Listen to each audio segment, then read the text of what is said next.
Mostly we exist with our thoughts, our busy lives. You wake up, you have things to do, tasks, and already your mind is full of activity. But even on days where you're not busy, you wake up in your thoughts.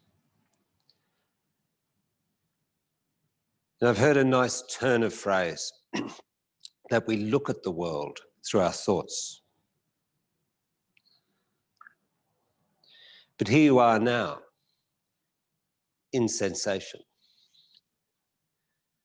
in a position in which there is sensation in the body, whether it's your thighs, your inner legs, whether it's the lift of and spread of your chest, in sensation.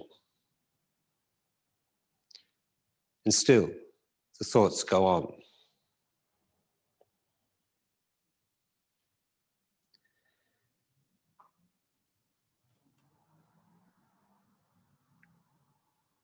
I cannot know fully whether that is the case for everyone. But I wake up and my mind thinks ahead to the day, thinks back over something, always busy.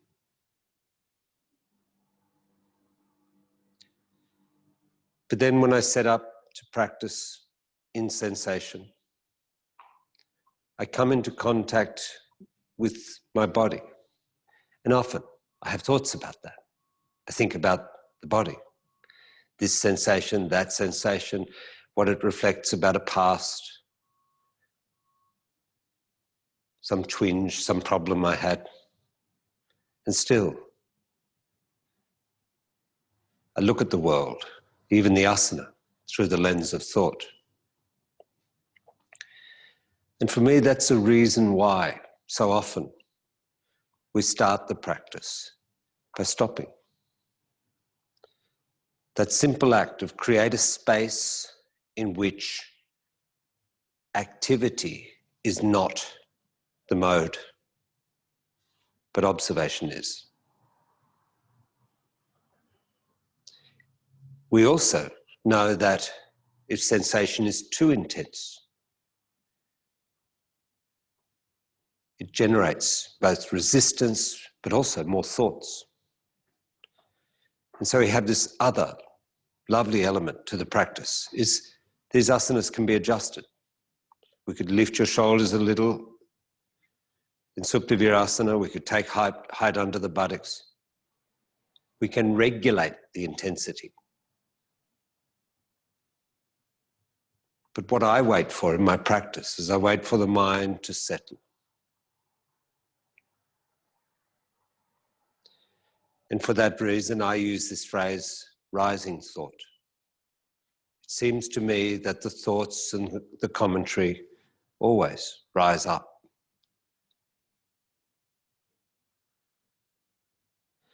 But just as thought can arise, it can also pass.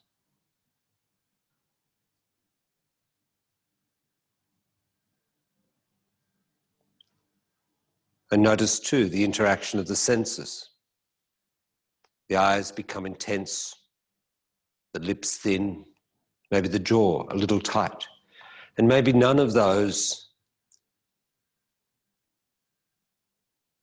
expressing strongly, but subtly. A ripple of tension through the tongue. Just a slight flicker of pursing the lips. And these may not be seen outside, externally, by others, but may be felt.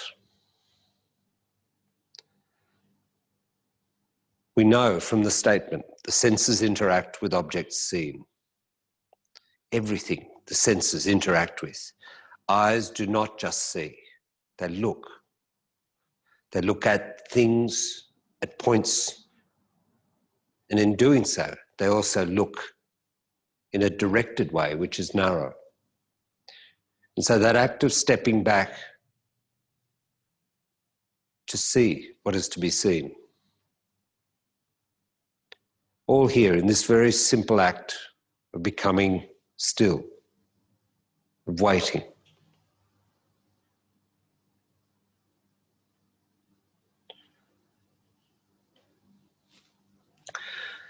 Support yourself now, come up and go forward in Virasana. When you go forward, knees apart.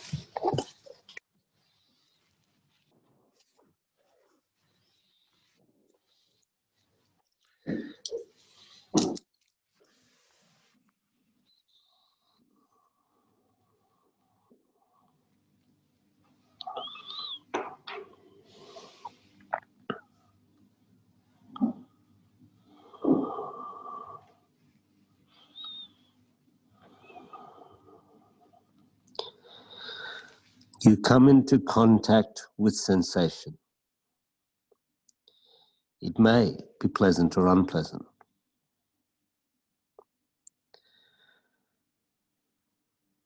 But what rises in you?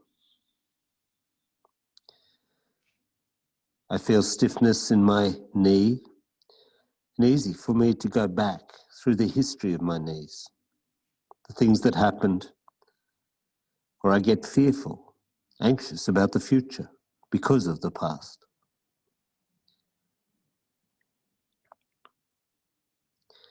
But when I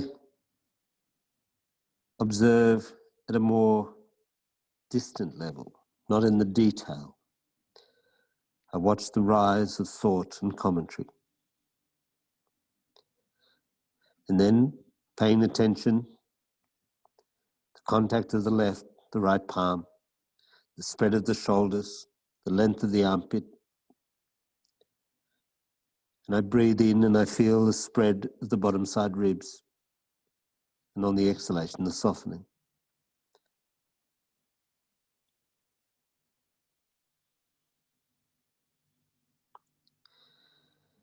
The commentary exists. Rising thought.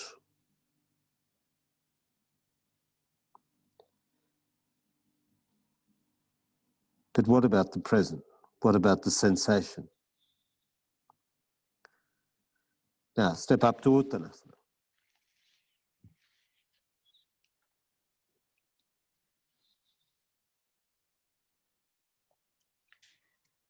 Fingertips below the shoulders, whether fingertips to floor or support. Feet parallel. Lift the kneecaps up, move the inner thighs back, sacrum in and breastbone forward.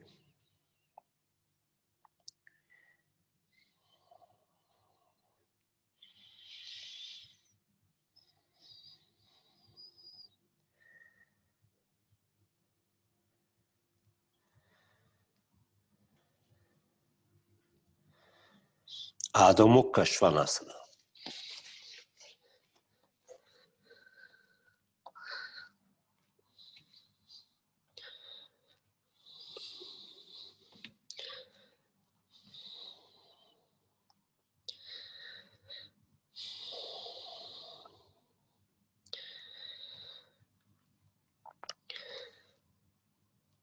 We can relate to the world through a sense of I-ness. My discomforts, I saw this, my history of that. We're here too long, we're here too short. This pose, that pose. But underlying those details sits a sense of I.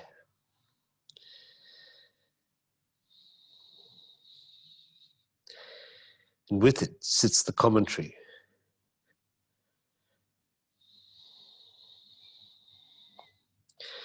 But there is also the contact of your left hand and the right. The balance of weight, the pressure in the palms, the stretch of the elbows, armpit. Now, Prasarita Padottanasana. Turn, feet parallel, hands down, head up.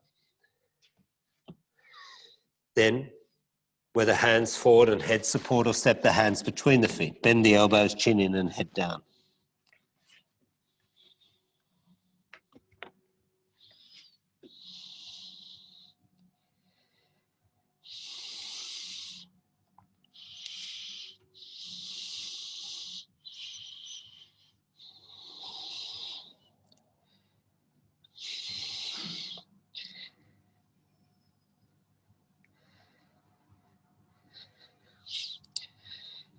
sensation,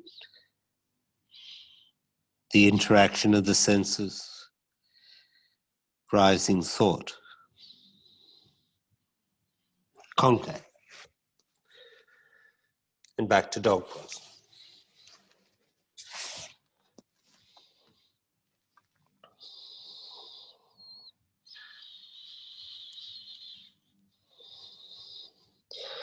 Now we go for bent leg jatara. So bend your knees, lie on your back, take your arms out to the side, palms facing up. However, recently, some of us have been doing Padma in this sequence. So if you can do Padmasana, so we've got two groups. A group doing bent leg jatara, 10 times on each side. But if you're not in that group, if menstruating, then you're doing Supta Swastikasana. If you are in that group, you can do Padma, place the right foot in first, left leg to follow. So those doing bent leg jatara, 10 times on each side. Those of us in Padmasana, you lie on your back, place the feet in, and then take your right knee to the side and hold the left knee in your right hand. Turn your chest to face the ceiling. So those of us, the feet in Padmasana, right knee to the mat. The others 10 times on each side.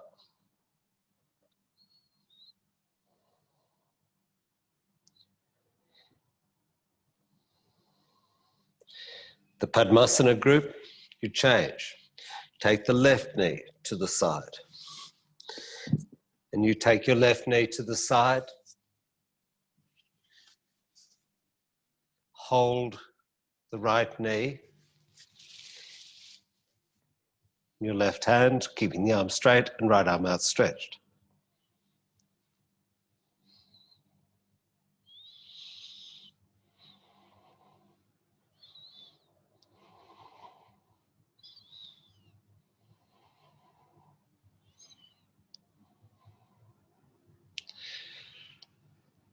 Those in bent leg jatara, when you do complete 10 times on each side, you do 40 times in Urdhva Prasarita Padasana, leg lifts.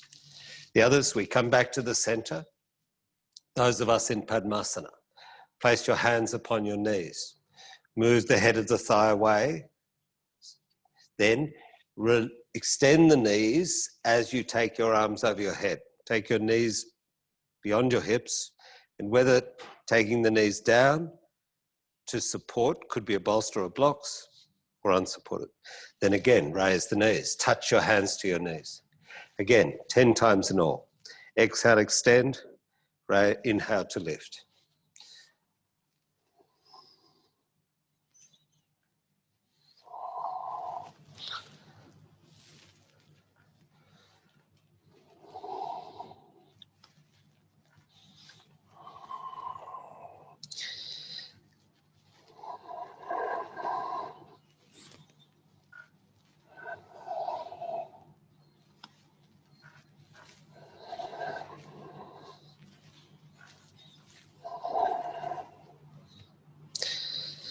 Now, the group in Padmasana, when you have done 10 times, you change the cross. So release, then place the left foot into Padma first.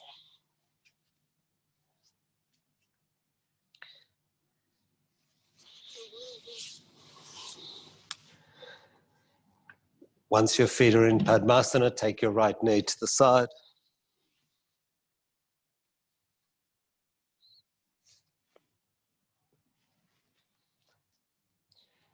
And all I'm doing here is creating a sequence in which Padmasana is embedded. So essentially the leg lifts with Padmasana. And it's a way to bring Padmasana into your day. Because the way to progress the Padmasana is not through effort, but by being regular. change. That group, second side. If you do Padmasana once, let's say once a month, unlikely to progress. Once a week, will progress slowly, very slowly.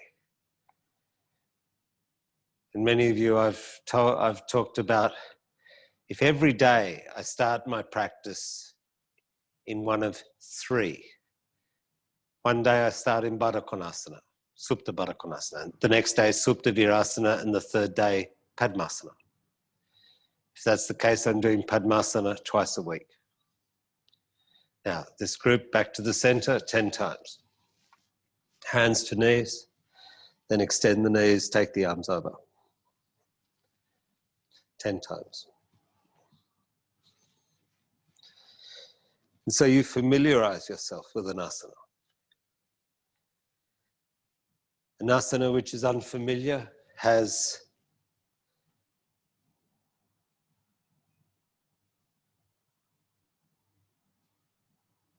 the uncertainty, creates thought, a lack of measure, requires greater effort. Something which is done regularly becomes known.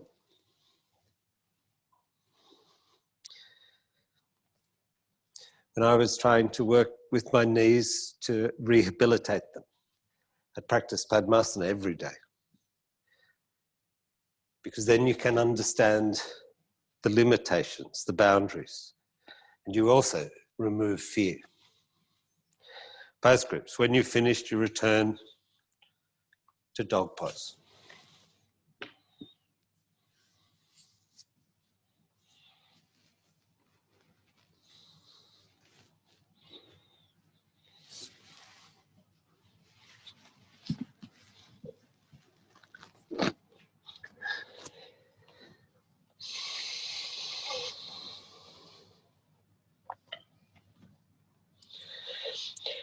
Now, from dog pose, we'll step the right knee forward between the hands with foot across to the front of the left thigh. So right knee forward, and if I keep the knee in line with my right shoulder and foot across to the front of the left thigh. So I'm not rolling my right buttock to the floor. Then whether you stay up on the elbows or take your head down. So the knee or the hip is flexed, the knee towards the right shoulder, the foot close to the front of the left thigh, whether higher or lower.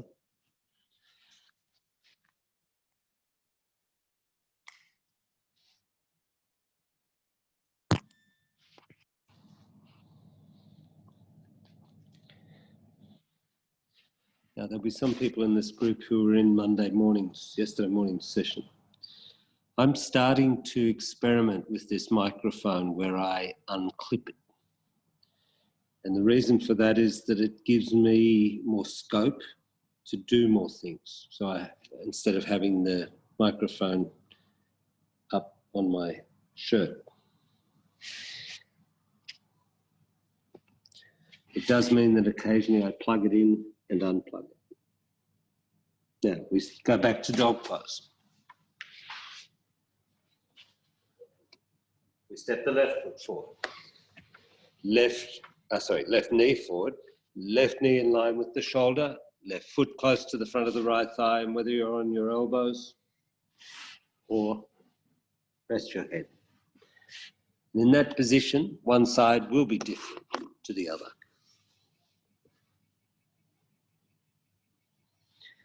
And the senses do interact.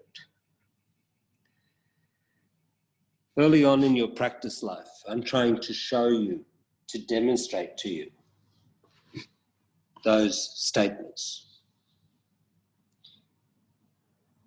Early on, I tell you to do certain actions and to relax your jaw. Then to do something else, soften your lips. And I'm asking you to become conscious of your interaction.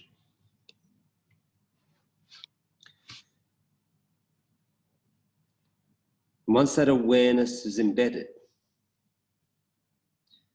then I leave it to you.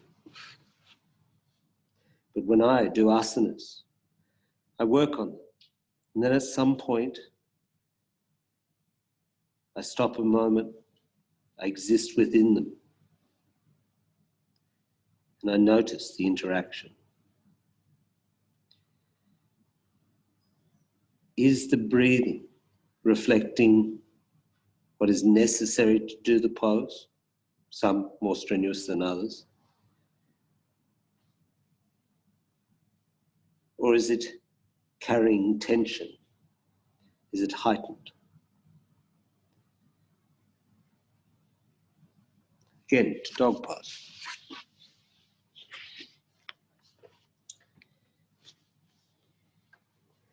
Now, we're going to do the same thing, but now I increase intensity. The next step would be, so step your right knee forward, but if I bring my foot further forward, so now the angle of the knee is opening. So instead of my right foot close to my left thigh, I'm bringing my right foot further forward so that the line of the shin starts to come more in line with the end of the mat.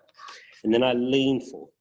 Now, I could also here, if I put something under my right buttock, intensity is slightly less. If my left hip is further back, intensity is slightly less. So I could be here, how far forward I go, whether I take height or not. I lean forward along the right thigh.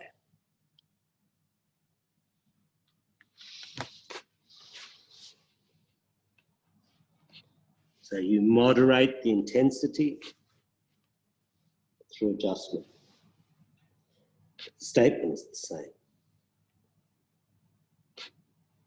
The senses interact.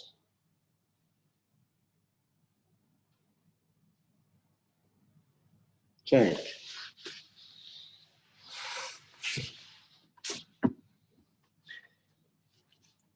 Left knee forward. When you step the left knee forward, you could keep the left foot close to the right thigh. I could also increase height under the left buttock and bring the left foot forward. But then in time, as you lean forward, bring your right shoulder closer to your left foot.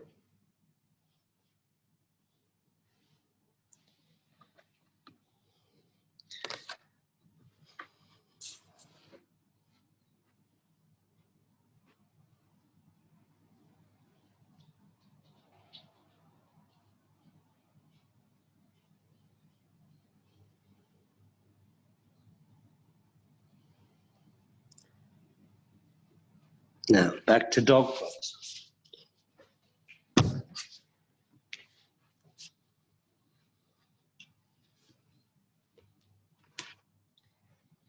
Now, this time we go to Dandasana. Bend your knees wide on the mat, cross your shins, and sit back in Dandasana.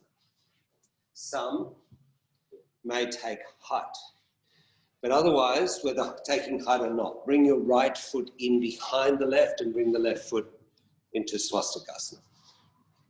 So I'm sitting Swastikasana, in which if your feet come too close to you, you actually cross your shins and you can't bring your knees in. So I take the feet away, I walk in with the feet, walk in with the knees so that the feet come more under the knees. And I'll often draw the little toe side of the foot back like a Bashastasana. You can place the hands beside you, draw the back body in and lift up. Now, if the hips are tight, the knees will be high and the weight moves back. In that case, it's better that you be on height. But if and as you're able to, I'll ask that you walk your hands forward. So some may need height in order to go forward. Some may stay on the hands, so I walk my hands forward, but I look forward. Because it's not so much the hands as the breastbone. When I move my breastbone forward, So I fix the hands, move the breastbone forward, and then I feel that intense stretch of the hip, the buttock area. The thighs turn out, the sacrum moves forward,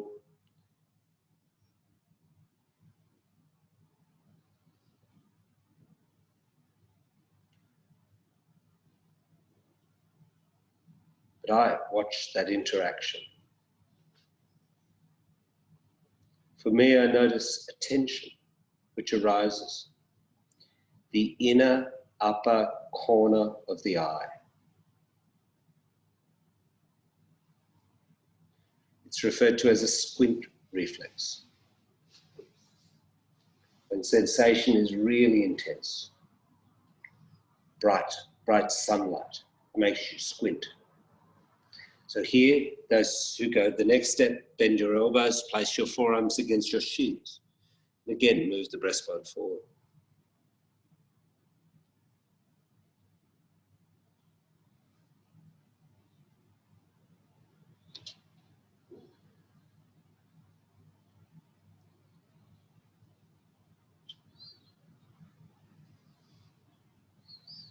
Like a sharp, intense taste, I notice my own reaction. But when I hold that taste, not doing anything, when I hold the taste upon the tongue, it often dissipates, spreads. Now we come up and change.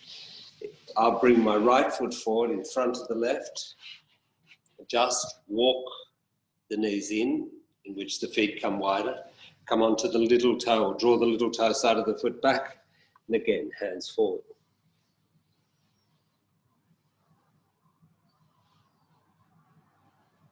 And it may be that an individual is up, their hands up on a chair.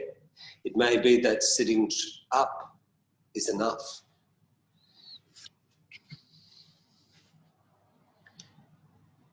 An asana is not measured by how far you can go.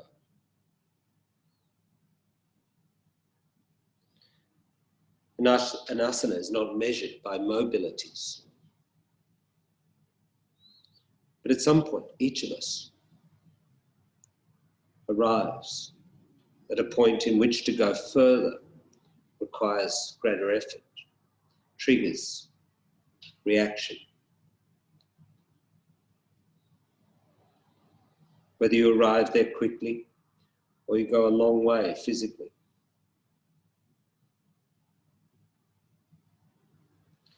When I extend a little through the inner heels,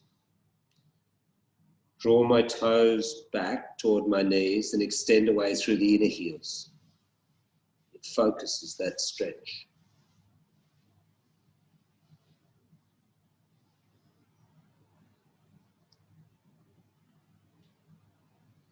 But I watch the interaction.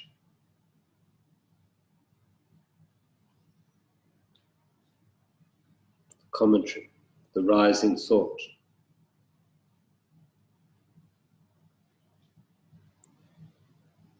And can you sit into the sensation?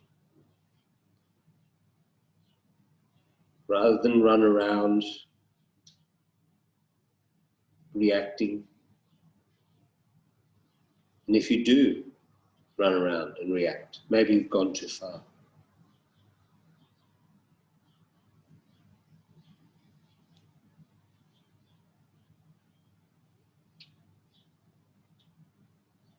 Now, come up and go back to dog pose.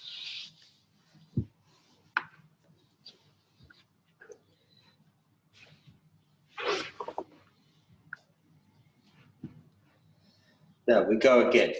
Dandasana. Those who do Padma bring the feet into Padmasana. The others to Swastika. Again. And if I go to Padma, place the right foot first.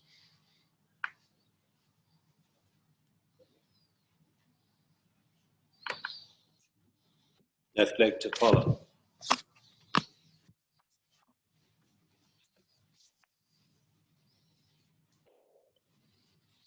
And It's common that the knee or the foot that goes in second, that foot on top, that knee will be slightly higher.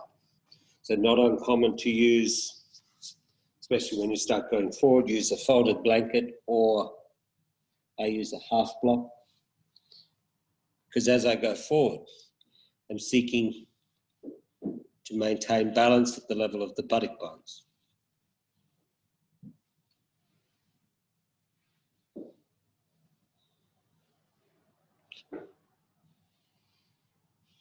So whether swastikasana or padmasana,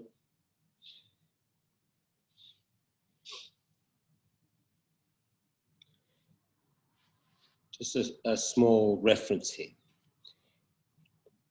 For your legs to go to padmasana, the thighs need to turn out. External rotation of the thighs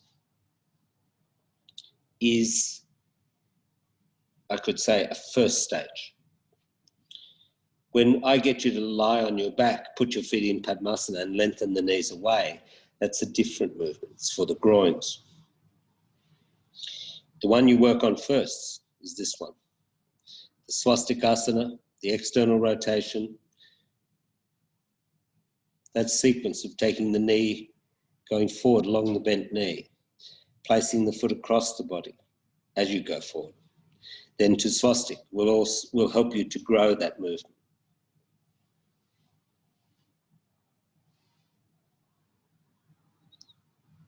Now, both groups, we come up, turn to the right. So left hand to right knee and right hand behind you, or catch the foot. So if I reach back, right hand to right foot, left hand to right knee.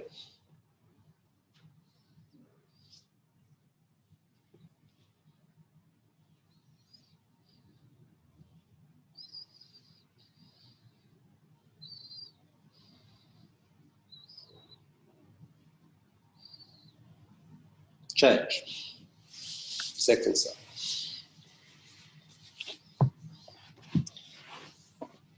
Left hand to right foot, right hand to left knee. But I think of these movements, this sequence, as holding the taste upon the tongue. Padmasana may bring up in you resistance or fear. And as such, you'll tend to avoid it.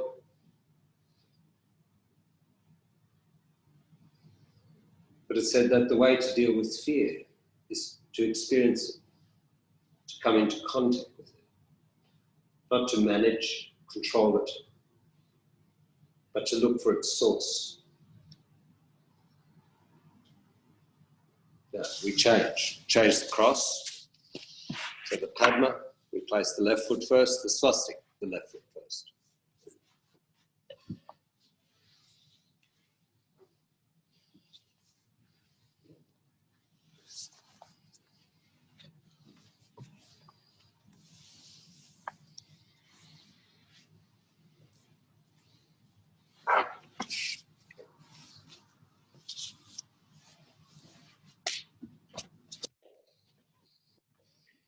You make your way forward.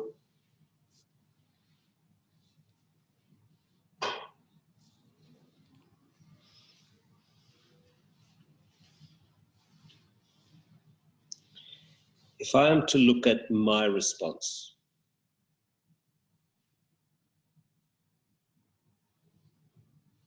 then it is essential that I can regulate intensity.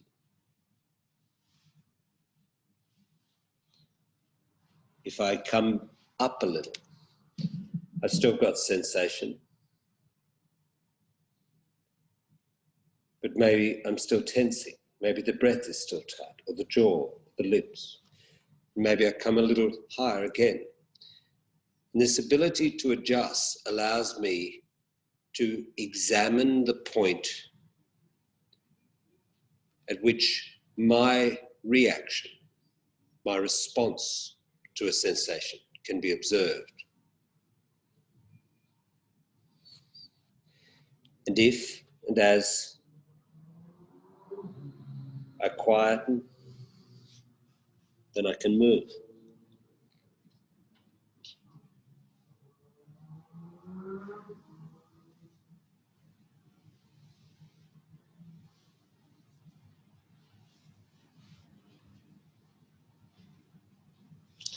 Then again, come up, turn to the right.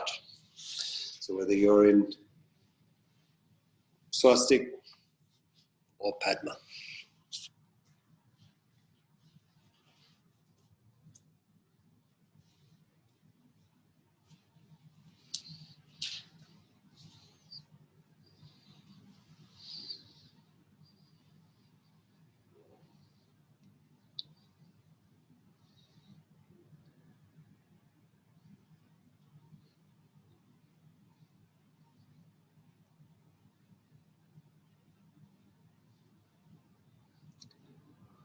Change to the left.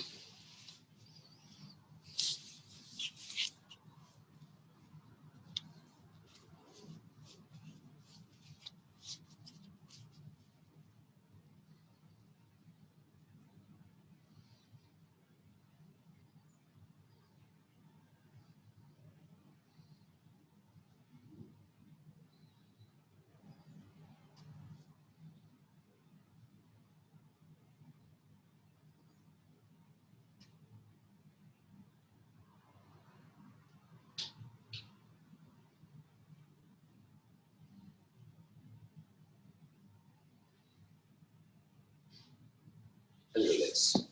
Back to dog pose, last time.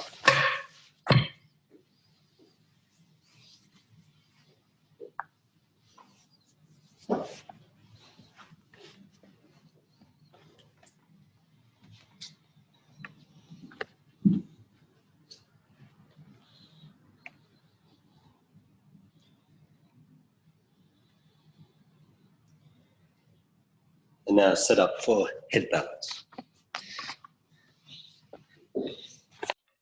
If you're not doing inversions, then you'll do cross bolsters, or if you're in the room with me, you can do Viparita Dandasana on the back bend.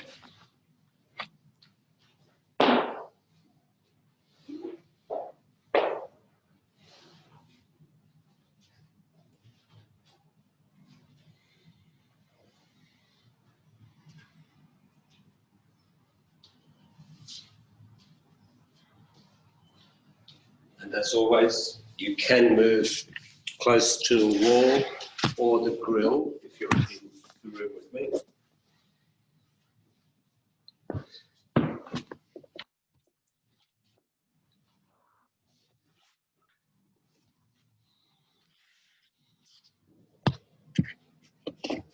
Make your way to Salamba, Shirsasana.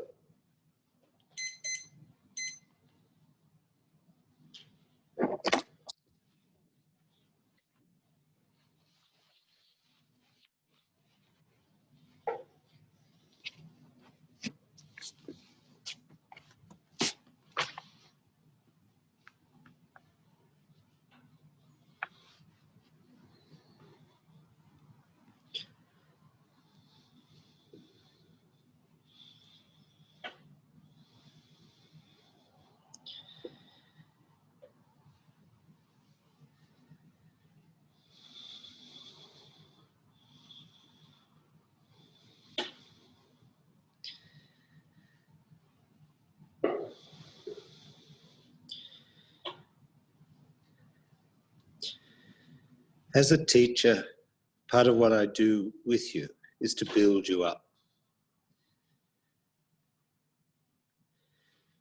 And I can do that through the sequences, groups of poses. And so we have these levels in the school. And the levels define a repertoire of asanas and a set of principles. And so we equip you, we educate you, we build you up physically, and you progress.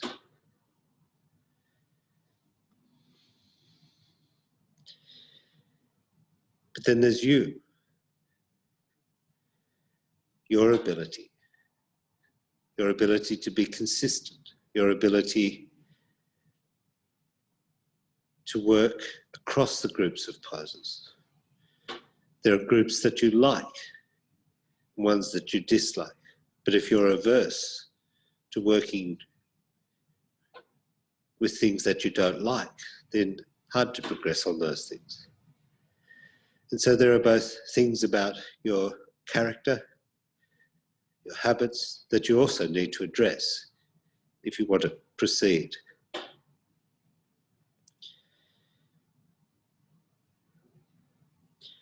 And then there are your blind spots, things you can't see about yourself.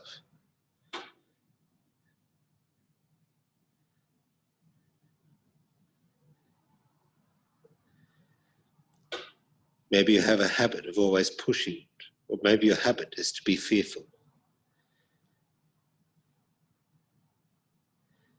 And so coming over time, coming to recognize yourself,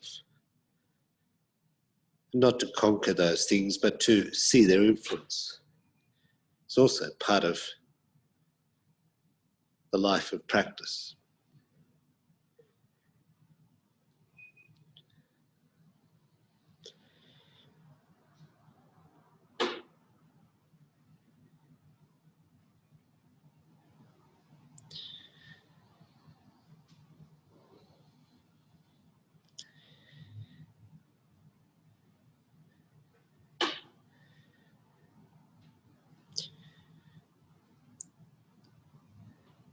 Because there's something, I can't say unique, because it may be elsewhere, but unusual about yoga. I expect to be doing yoga for the rest of my life. When you come near me, I'm going to try to show you how to do the same. And it's not necessarily about me. It's not about what I'm doing. It's not that I have some odd idea that I'm going to keep doing it. That idea is embedded in yoga. What if you and I kept practicing? What if you got sick and we kept practicing? What if I had a terrible accident, an injury, and we kept practicing? The practice will change. It will look different. But generally it's said that once you open these questions up, they don't go away. Once you start to practice, what you practice may change. But the life of practice stays with you. It's in you now.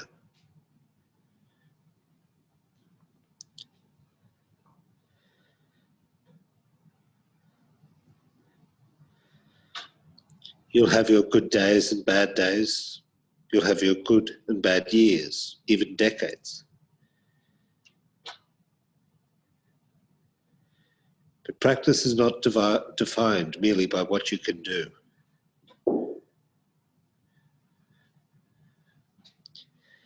It's your ability to sit with things, to hold steady. Now, bend the knees to Baddha Konasana. And what we were doing earlier in the Padmas and the hip movements, these are not beginners' practices, but they can be, they're very deep in the body. And they're provocative, challenging. They provoke maybe anger in some people, frustration, fear in others. Extend the legs, Upavista Konasana, toes toward the floor.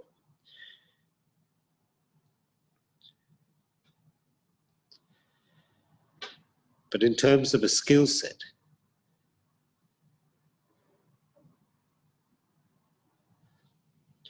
learning to watch,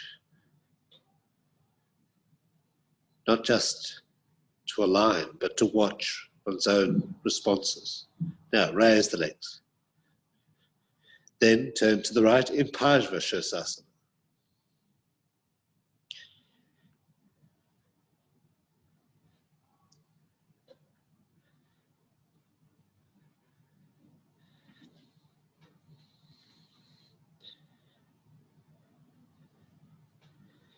Change to the left in Pajvasasana.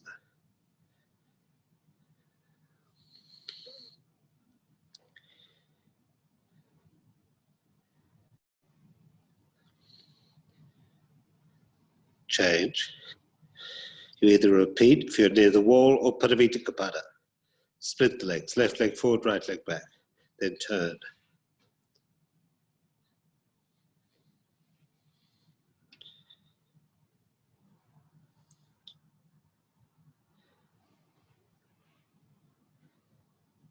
Change. Change the cross of the legs, right leg forward, left leg back. Turn.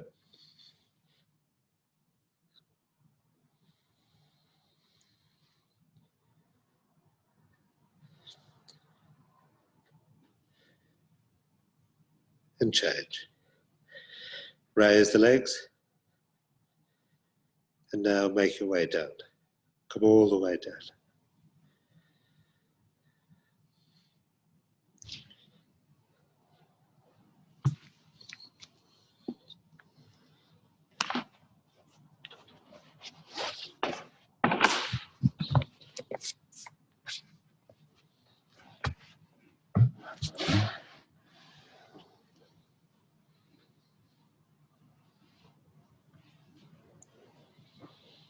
And press back a moment in dog pose.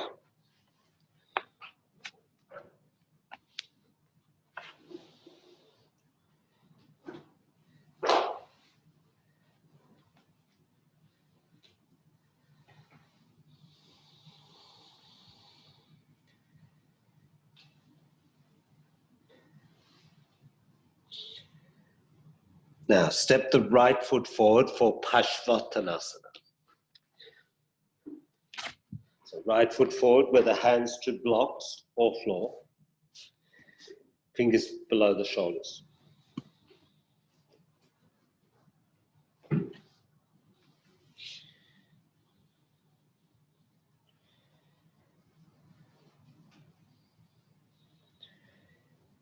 The interaction of the senses.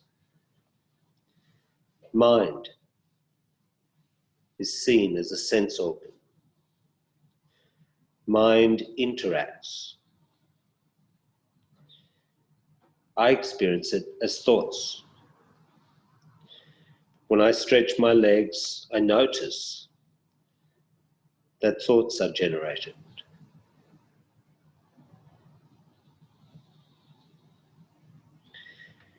I notice that my breathing changes. I notice that my tongue, my lips, I notice the senses do interact.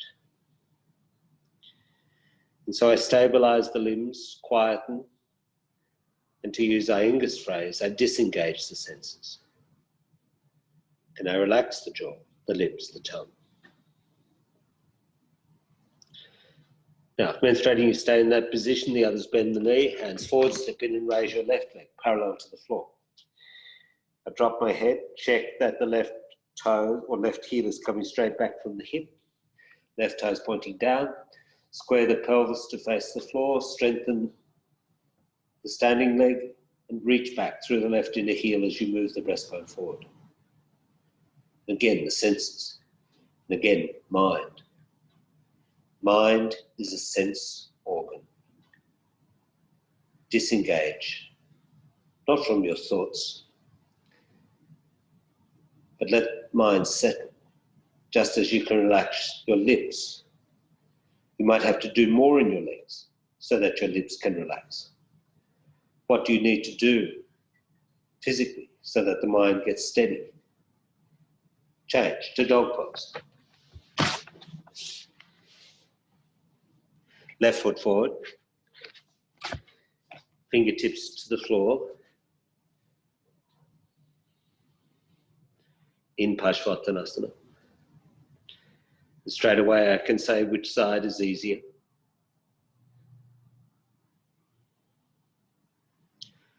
Or my mind reflects back on some past event and how the body is now better or worse.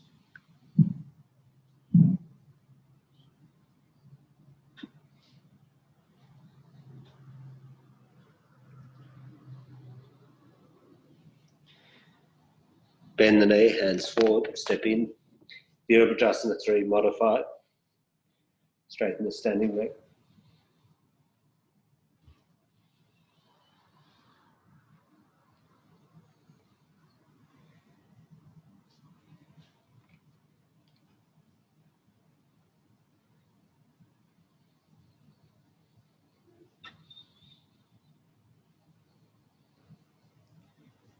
Change to dog pose.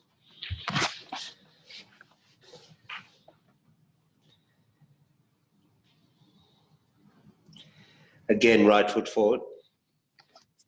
Ashwatalasana.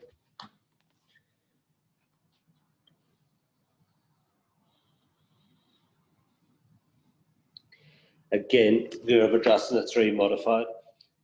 Less menstruating. And then for those who go for Urdhva Prasarita Ekapadasana, step your right hand to the side, cup your right heel using your left hand, increase the action of the left leg, suck the thigh muscle to the bone, raise the left leg as you take the head in toward your shin.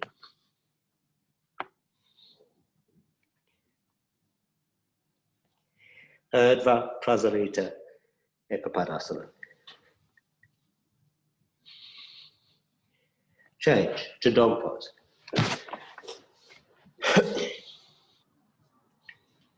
Left foot forward.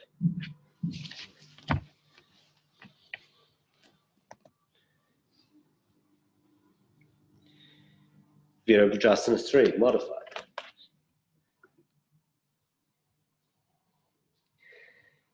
Left fingers to the side for balance. Right hand to left heel. Strengthen, lengthen, and raise the right leg as you take your head in. Urdhva Prasarita Ekapadasana.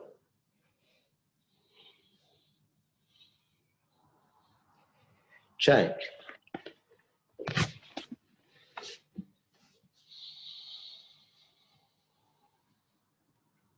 Dog pose. Trikonasana. Right foot forward. Right foot forward. Right hand down. Extend the left arm.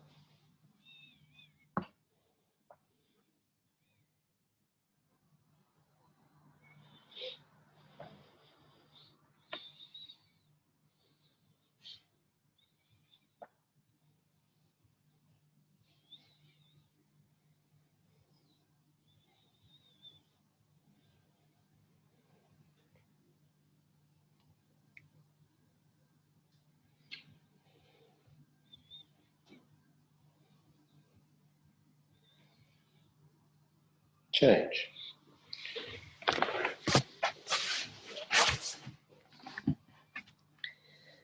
Left foot forward. Trikonasana.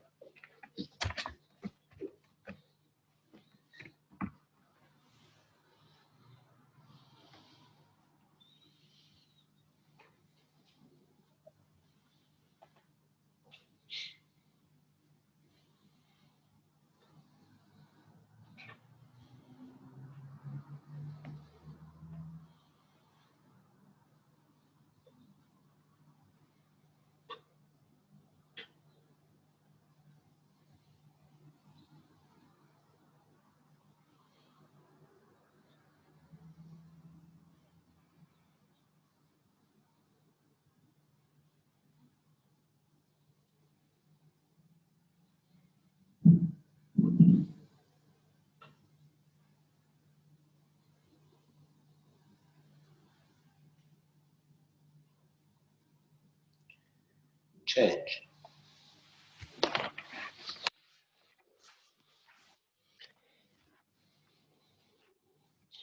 Again, right foot forward.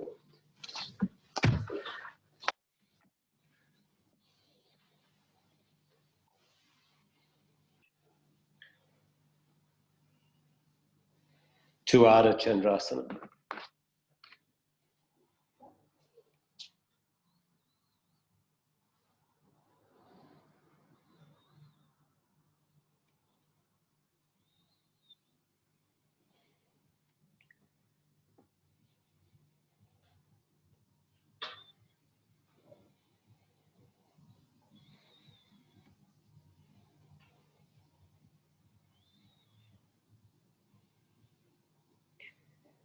to dog pose.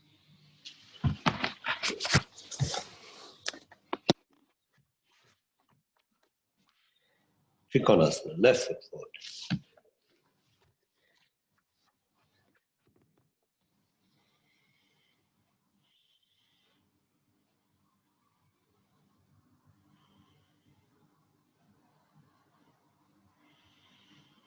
Ardha Chandrasana.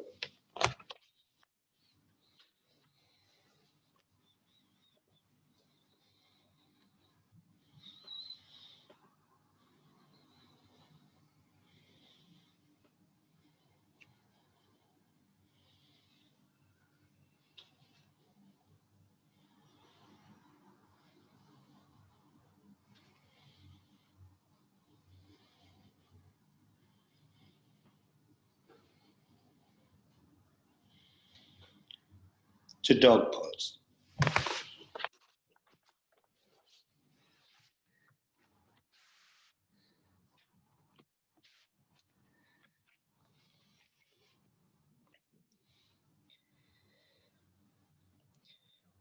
Uttita Pajvakonasana, right foot forward.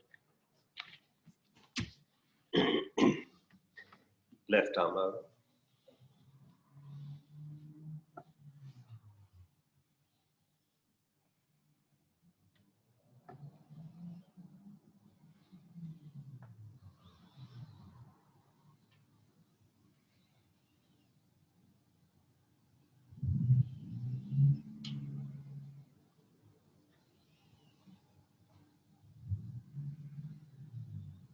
Change.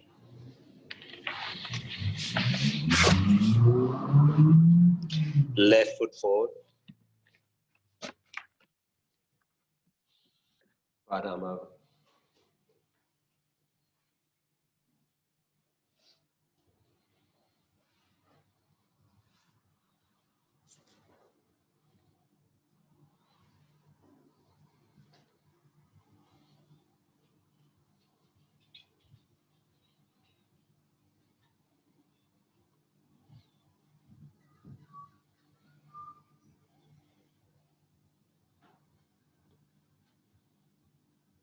Change.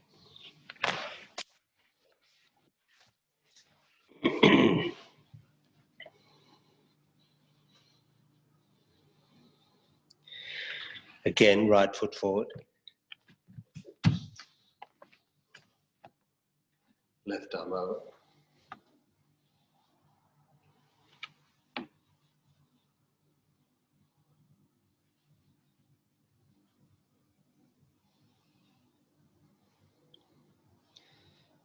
Then we go to Virabhadrasana 2, raise the trunk. Look along with left fingers or right fingers.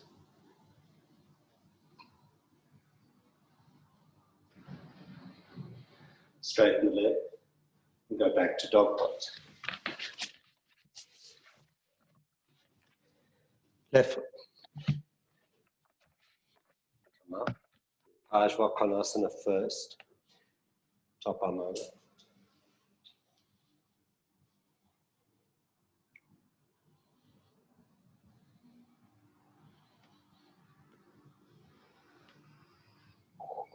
To Virabhadrasana 2.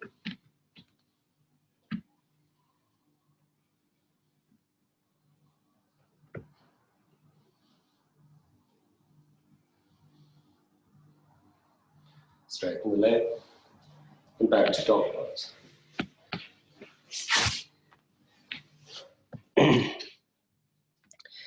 Now, shortly we're about to do shoulder stand, but first, Setu Bandha on a block.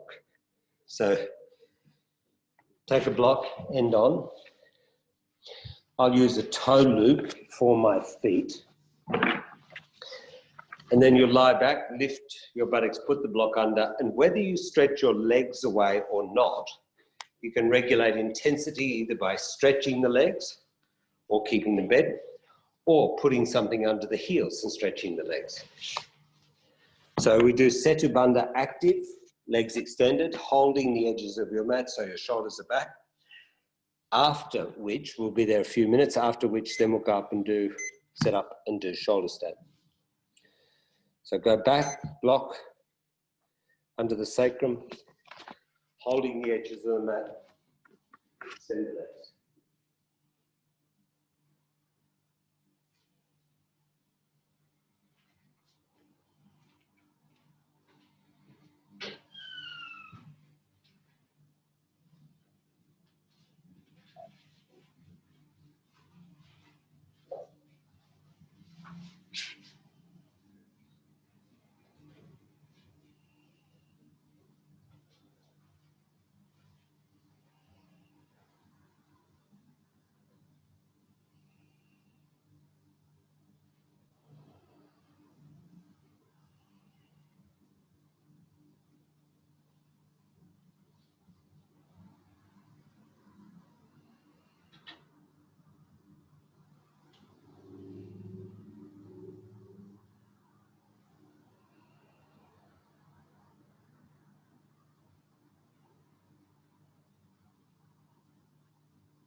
The stretch of the legs lengthens the hip flexors, the upper thighs.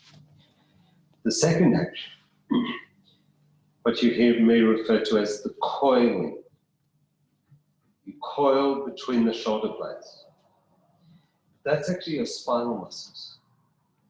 For me to get my shoulder tips back, I have to broaden the chest, which is to relax the pectoral muscles. But to coil is to tone the spinal muscles and take the mid back in toward the sternum. So you coil, shoulder tips back, and you can actually lengthen your spine. If the legs work well, if you coil to open the chest, the lumbar spine gets longer, releases. So when the legs, the upper body work well, the lower back does not contract.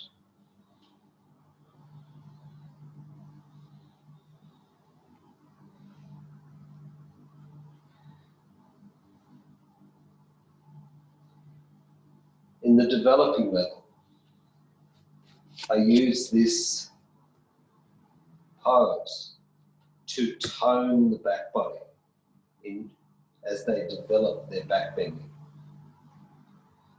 For us, it's more a question of isolation. Can you work between the shoulder blades, the dorsal spine, so that the lumbar becomes long? Now, to come down, step in.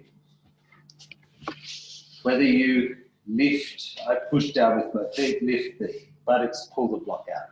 Sometimes people need to do that 2 or 3 times to lift up, come back to the block 2 or 3 times, then remove the block.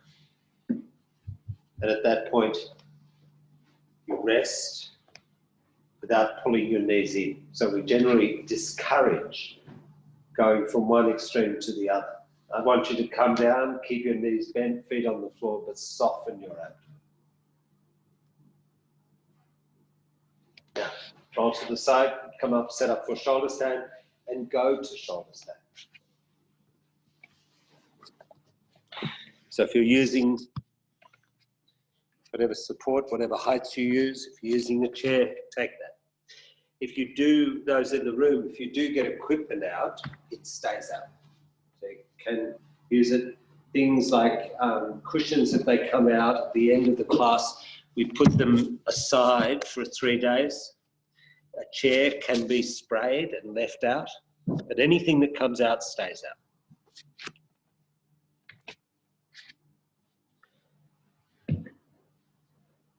So you're going to set up and go straight to shoulder stand.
Once your belt is on, hands into the back body, go up.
It's easy to be more in the commentary than in the experience itself.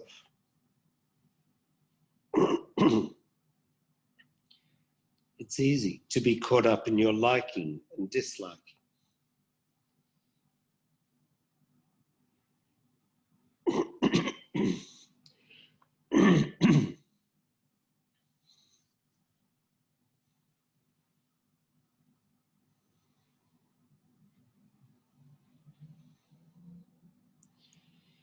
And it's easy to measure or base the pose merely on your thoughts.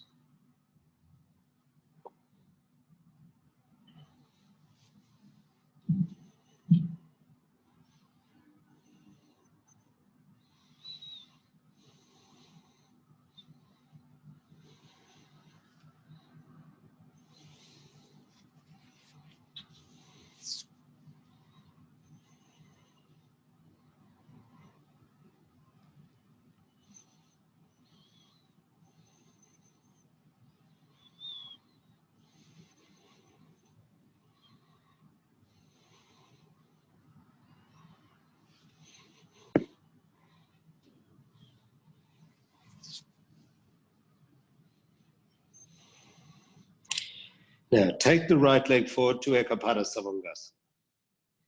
When the leg comes forward, keep the left leg stretching up.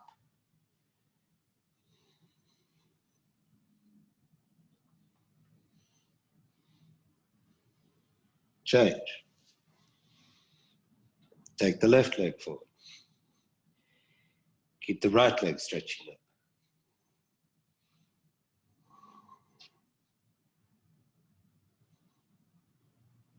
Change. Take the right leg to the side in Pajva, Ekapada Savasana.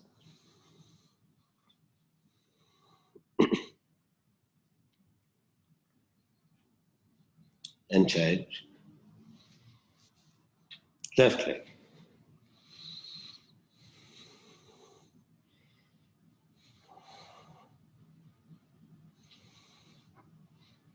And change. Return to Halasana.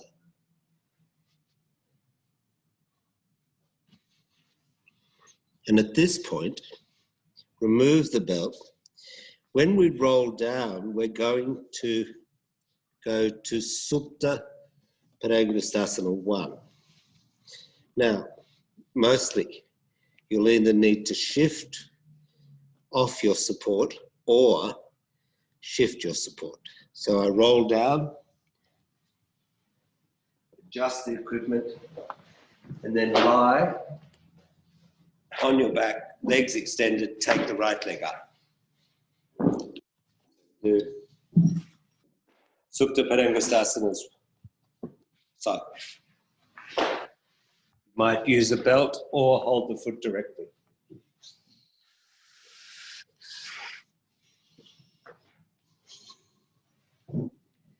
Right leg extended.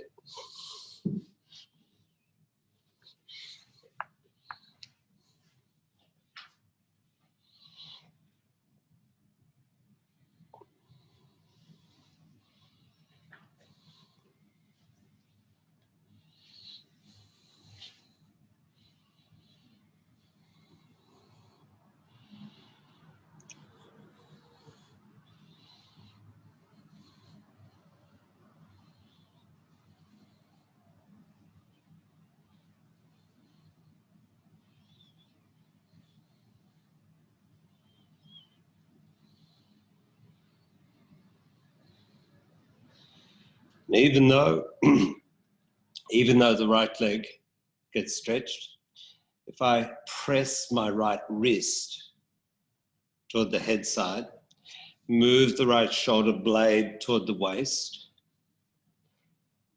I get a release of the neck and shoulders. So I sometimes describe it as you pull on the right foot. Rather than just pull the toe, you pull on the foot. You move the shoulder blade down to release the neck, and then exhale. Take the right leg to the side. And the weight of the right leg, should you need to, you can bend the elbow, but otherwise the weight of the right leg held in the action of the left. The left leg is the energetic line. And when the energetic line is clear, the left thigh lifts less and holds the right leg. So the action is on the left leg. If your right foot drops to the floor, it tells me that your left leg is not yet holding. And if the left thigh comes up, the lumbar goes heavy. So some will need to move the pubis away. Moves the pubis toward the left heel, so the lumbar becomes light. Change. Supta Parangusthasana 3. If you can hold the outside edge of your foot. Stay on the center of the left heel. Don't turn the pelvis, but simply move the foot across the body, like a Parivrtta Trikonasana. And you cut the outer right thigh toward the left heel. So an intense stretch of the hip and buttock.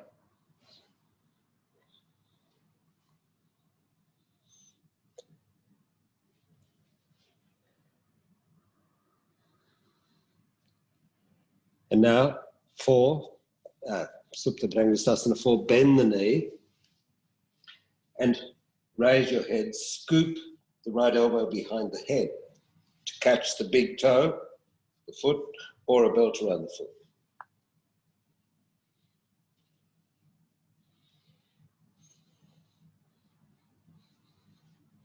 And you can use your left hand to cup the right heel and hold the foot to emphasize the hip. Change. Release that leg. Second leg. Left leg to Supta Parangusthasana 1. Reach out through the inner right heel. Pull on the foot. Move the left shoulder blade down.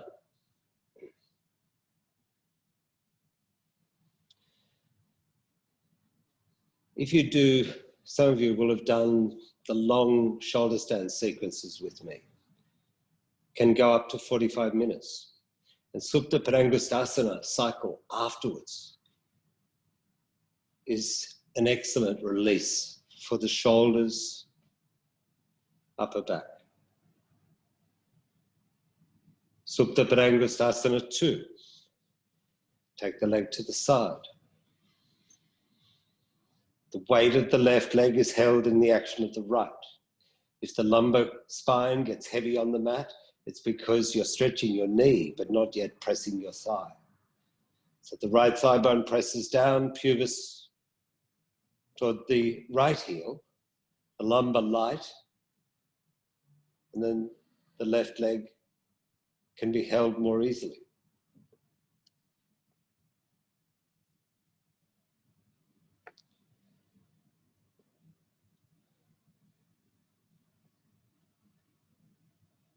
Change. Supta Parangusthasana 3. Holding the foot with the right hand, stay on the center of the right heel and move the left foot across the body. Cut the outer left thigh toward the right heel.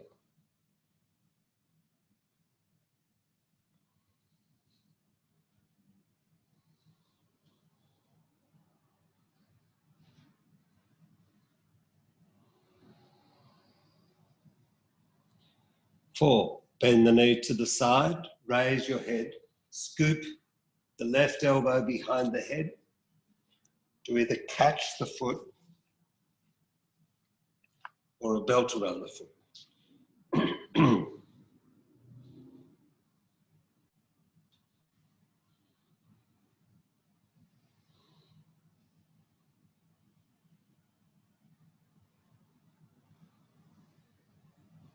And release.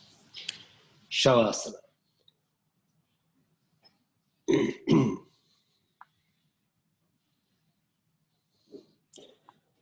So you lie out for Shavasana. Turn your palms up.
So now once again, open your eyes. You bend your knees, step in. And then roll to the right side.